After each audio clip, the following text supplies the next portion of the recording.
আমি Al Jazeera টেলিভিশনের আমার কোয়েশ্চেন ওভারঅল লাস্ট 3 মান্থের যে আন্দোলন হয়েছে আপনাদের and কালকে অবশ্যই it's internationally widely covered.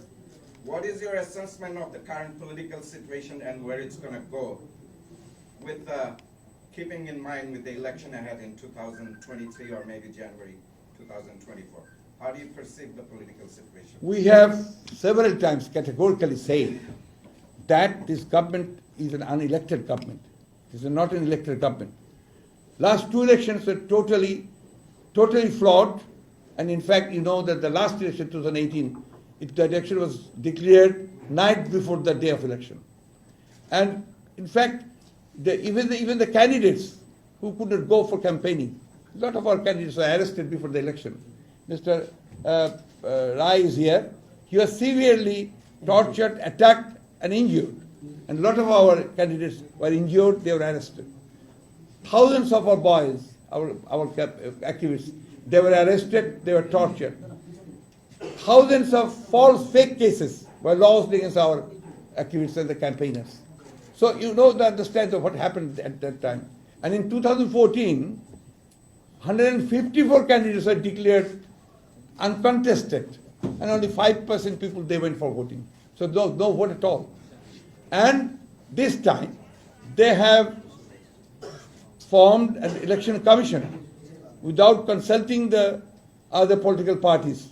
And they unilaterally, they named the people and they have selected their own men, they are all our leaders.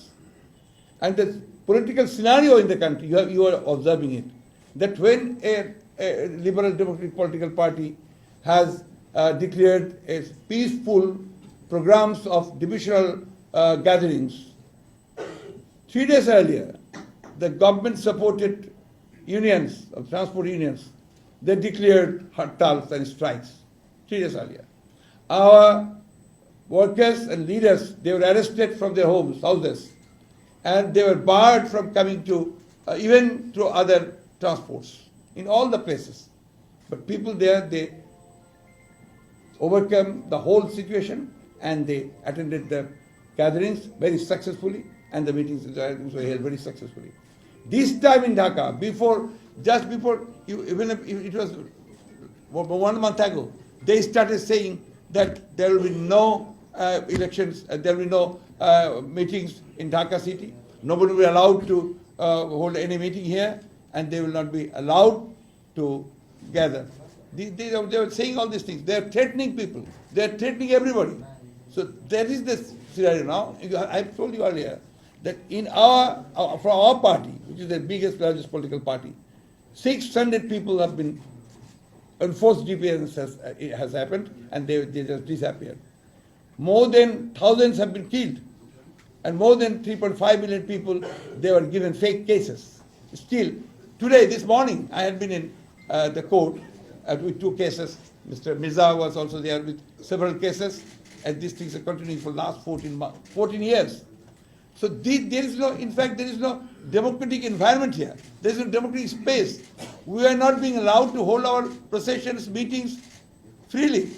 None. Even in the media, you know, the media is not free. In the judiciary is completely controlled by the government. In fact, total authoritarianism is being held here in Bangladesh.